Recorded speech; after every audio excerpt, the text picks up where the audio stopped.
አሰላሙ አለይኩም ወራህመቱላሂ ወበረካቱ። ወድና የተከበራችሁ ቻናል ቤተሰቦች እንደምን አላችሁ? እንደምን ከርማችኋል? እንግዲህ እንደተለመደው ከትናንት ላይ ቀጥሎ ትረካችንን እንቀጥላለን። አብራችሁን ቆዩ። እጣ ፈንታ ክፍል 4።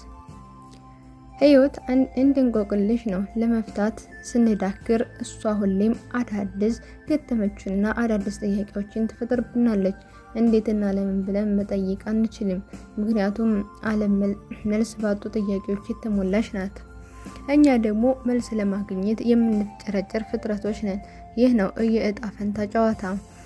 እድል ፊቷን ስታዞርብህ ዓለም ትሸሻለች። ያኔ እጣ ፈንታ ጨዋታዋን ትጀምራለች። ይህ እጣ ፈንታ ጨዋታ አሁን የነ ራህመት ቤት ላይ እየተጫወተ ነው። ከሆስፒታል ከወጣች በኋላ ራህመት በአክረም መኪና ይዘናት ወደ ቤት መሄድ ጀመርን። ሁሌም በዝምታ ተውጣ ምን እያሰበ እንደሆነ ግልጽ ነው። ሁላችንም አንድ አይነት መርከብ ላይ የተሳፈርን ሰዎች ነን። ቤት ከደረሰች በኋላ ምን ሊፈጠር እንደሚችል ማወቅ በጣም ከባድ ነው። ማነች? እውነቱን ለመናገር ድፍረት አልነበረንም በዝምታ ከመጓዝ ውጭ። እሷም ውስጧ የነገራት ይመስል ሰፈር መታጠፊያ ጋር ስንደርስ አረ ውስጤን እየጨነቀኝ ነው፣ ግን እናቴ እውነት እንዴት አስችሏት ቀረች እያለች ትጠይቀን ጀመር። እሺ ምን እንበላት? እናትሽ ሙታለች ከወራት በፊት ነው የቀበርናት? ይህ ነው የምንላት? አይ ድረስ የለ ቤት ደረስን። ስንደርስ ፈጥና ወረደች፣ ግን ግቢው በር ለማንኳኳት አመነታች።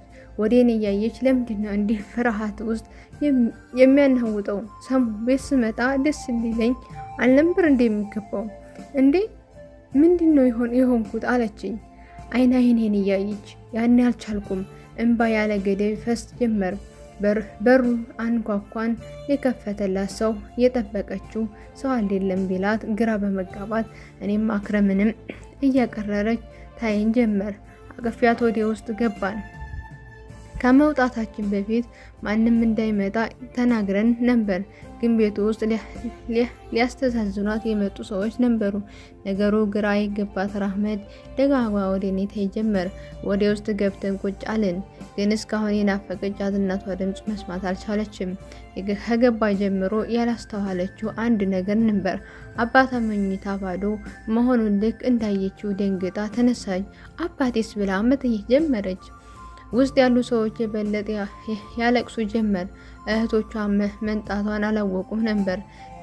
ጅምሩ ሲሰማ ከጓሮ የመጡት ያኔ ራህሜ ታናሽ እኔን ስታየኝ እየጮኸች መናገር ጀመረች። ምን ልታደርጊ መጣሽ? አንቺ ነፍሰ በሊታ! እናትና አባቴ ሞቱት አንቺ የተነሳ ነው። እህቴ ናት የቀረችሽ። እንደጀመርሻት ልጨርሻት ነው እያለች በንዴትና በእልህ ትናገረ ጀመር። ይህ ለኔ አዲስ አልነበረም። ባየች ቁጥር ይህ ይፈጠራል። ግን ምንም ያላወቀችው ራህመት ወደ እህቷ ተጠግታ ትከሻና ትከሻዋን ይዛ ትጠይቃት ጀመር። ምንድነው ያልሽው እህቴ?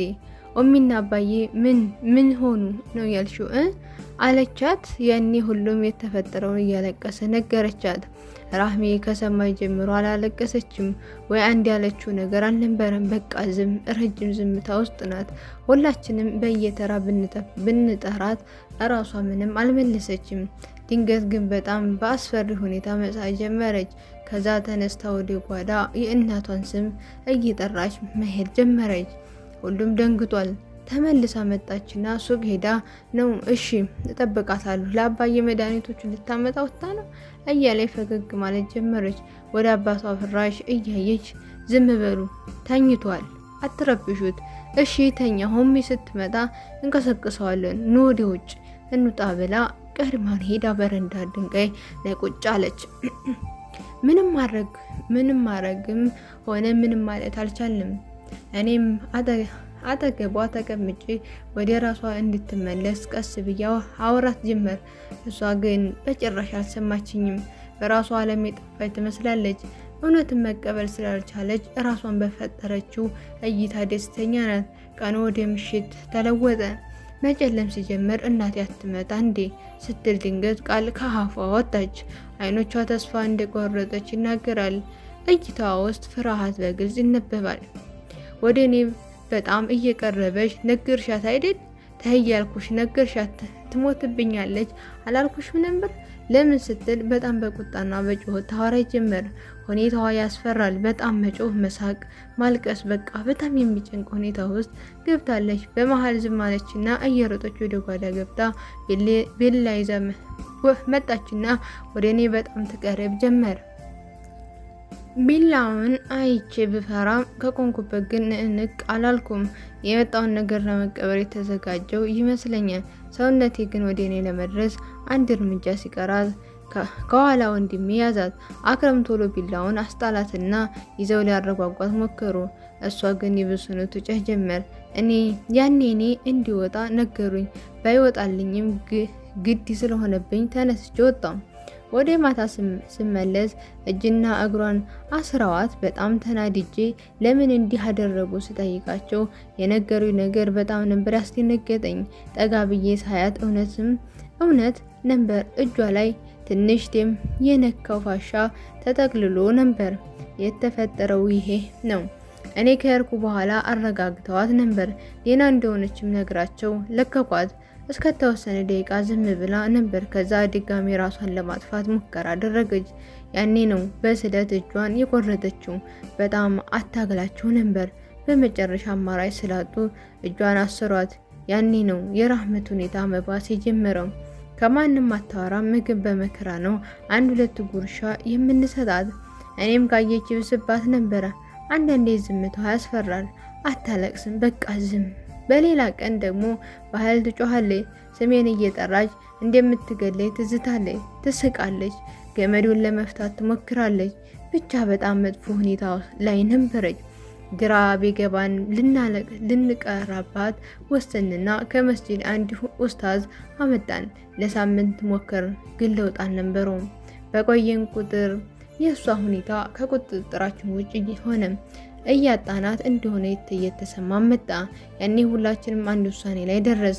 ያ ውሳኔ ለሁላችንም ህመም ቢሆንም ያንን ከማድረግ ውጭ አማራጭ አልነበረም። ሙሉ ኃላፊነቱን ወስደን ወደ አእምሮ ህሙማን ክትትል ወደሚደረግላቸው ቦታ ወሰድናት። አክረም ከመምጣታችን በፊት ሁሉንም ነገር አመቻችቶ ነበር። በጥሩ ሁኔታ ነው የተቀበሉን። ሁኔታዋ ካጣሩ በኋላ ያለውን ነገር አስረዱን። ያሉን ከሰማን በኋላ ባሉን ነገር ተስማምተን እያመመንም ቢሆን እዛው ትተናት ሄድን። በየሳምንቱ እየሄድን እናያት ነበር። የሆነ ቀን ስንሄድ ለብቻው አንድ ክፍል አስረው እንዳስቀምጧት ነገሩ በጣም ነበር የደነገጥ ነው። ምክንያቱም ስጠየቅ ሴት ታማሚዎች ላይ ጉዳት ከማድረሷ ምክንያት ለብቻው አንድ ክፍል ውስጥ እንዳስቀምጧት ነው ነገሩን። በዛ ላይ ትከታተላት የነበረችው ዶክተር ሴት በመሆኗ ነገሮችን አብሶታል። አሁን ጉዳዩ አሳሳቢ ስለሆነ የወንድ ዶክተርም ገዳይ የሚከታተለው ብለው ወደሱ ወሰዱን። እኛ ወደ አንድ ክፍል አስገቡን። ውስጥ ስንገባ አንድ ነጭ ጋዋን የለበሰ እድሜው በግምት ወደ 30ዎች የሚጠጋ ወጣት ዶክተር ነበር። አንዳንዴ ፈገግ ብሎ ግቡ እባካችሁ አለን። ቆይ ይሄ ፈገግታ አውቀዋለሁ። ትንሽ ተወዛገብኩኝ። ህይወት በአጋጣሚ ግጥምጥሞች የተሞላች ናት። በህይወት ስንኖር ብዙ ሰው እያገኝን ጥቂት ሰዎችን እናጣለን። እንደዛም ሆኖ ህይወት ይቀጥላል። በአሁኑ ህይወት ለራህመት ምን እንዳዘጋጀላት ማን ያውቃል?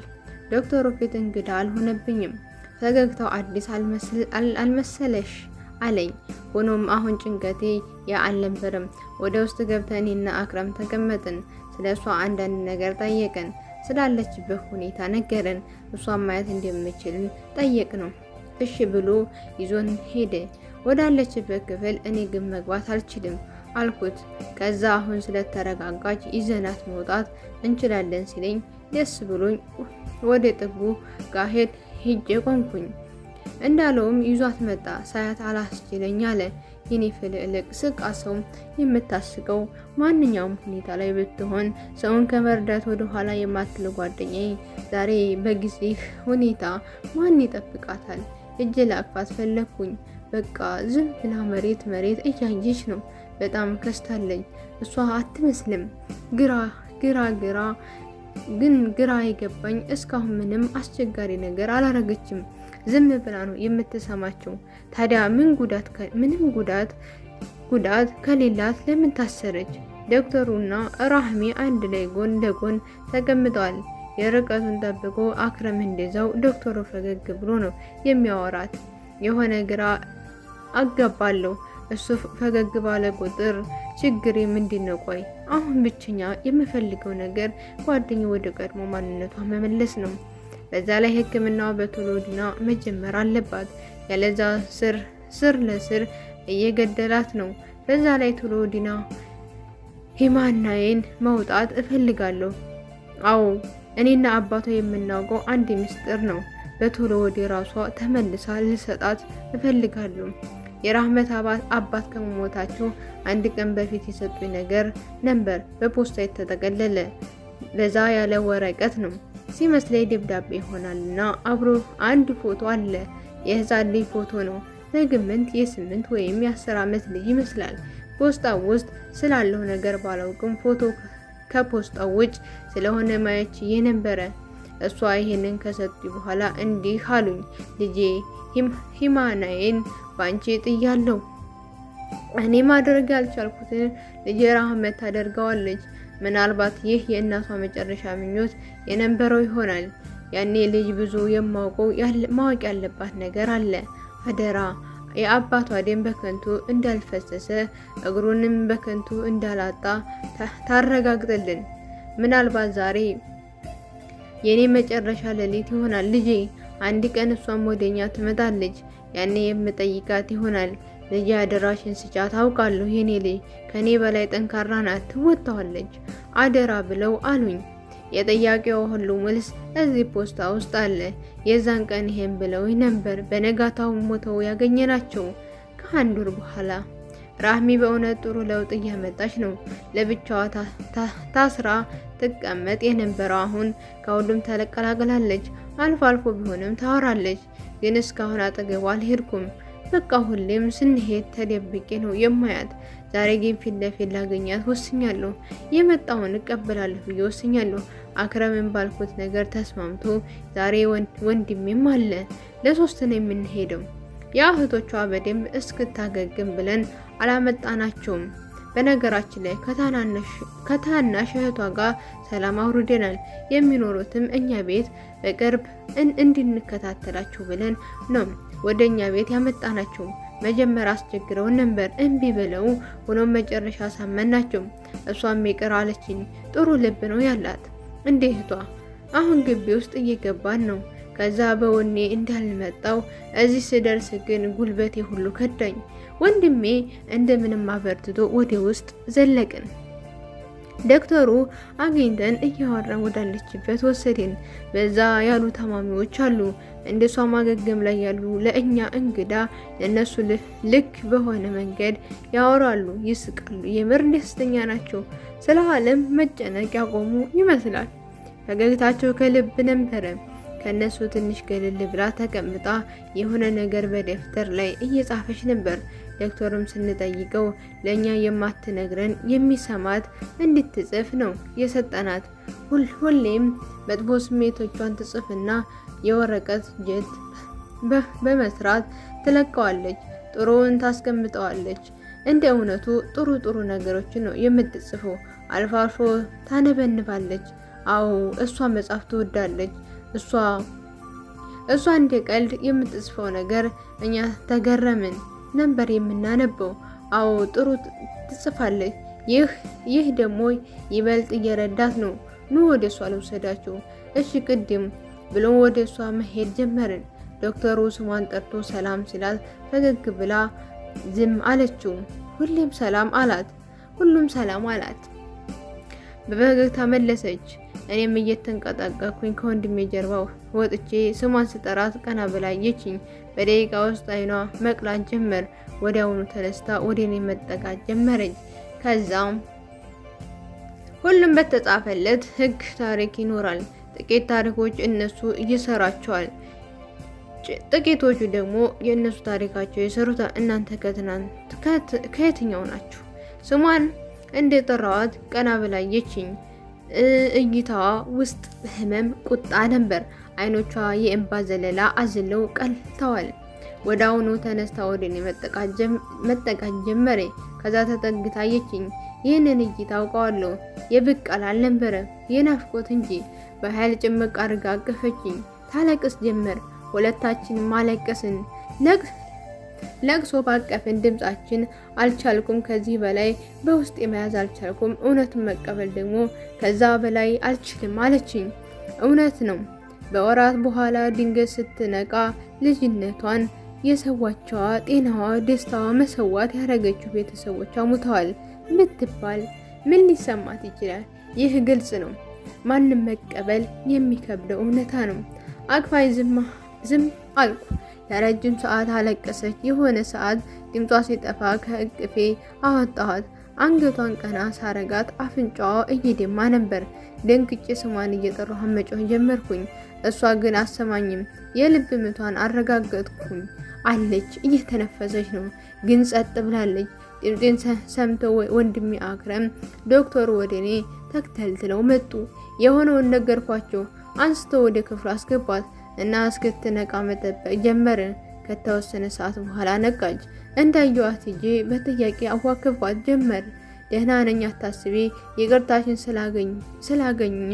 ስላገኝ ማ የትም ጥዬሽ አልሄድም አለችኝ ከስስ ፈገግታ ጋር። የእውነት በጣም ደግ ልብ ነው ያላት።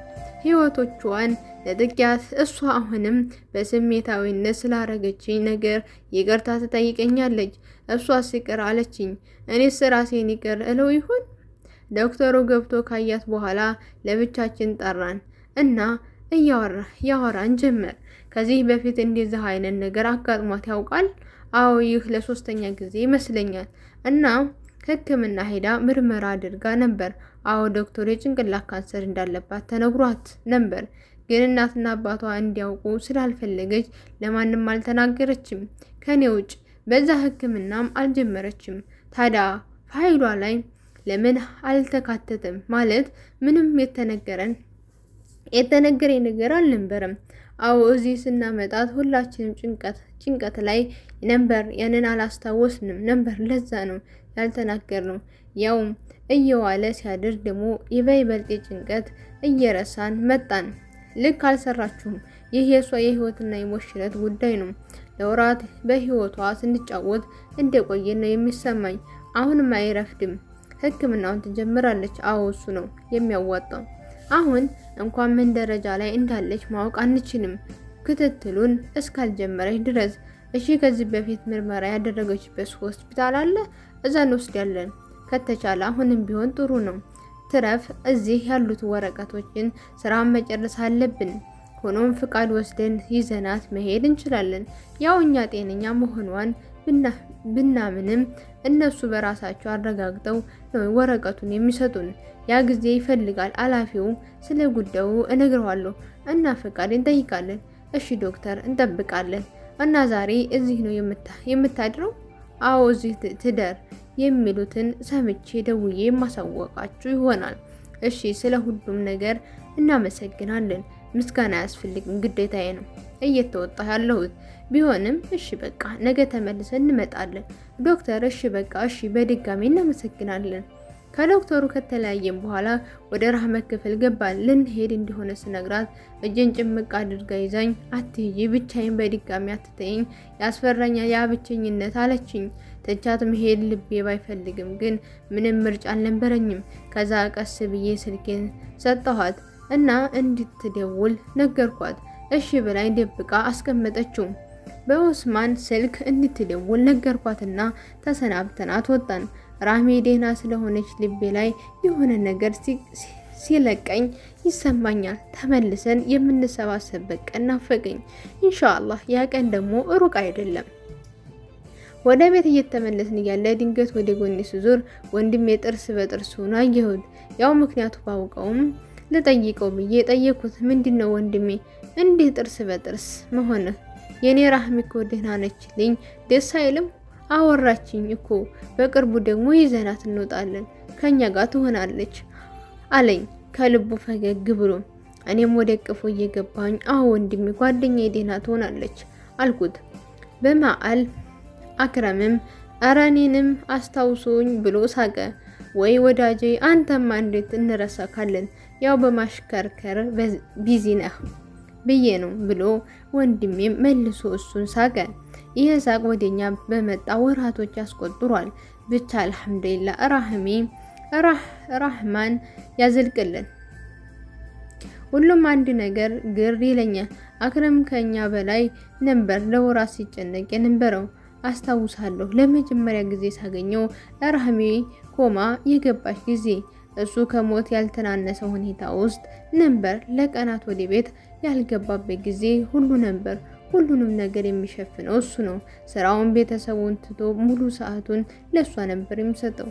ግን ለምን የዚህን ያህል መስዋዕት መክፈል አስፈለገ? ለምን? ኢንሻአላህ ክፍል 5 ይቀጥላል። ውድና የተከበራችሁ የቻናሌ ቤተሰቦች ለዚህ ቻናል አዲስ ከሆናችሁ ላይክ፣ ሼር፣ ሰብስክራይብ እያደረጋችሁ አበረታቱኝ። የመዳም ቅመሞችዬ ወሰላሙ አለይኩም ወራህመቱላሂ ወበረካቱ።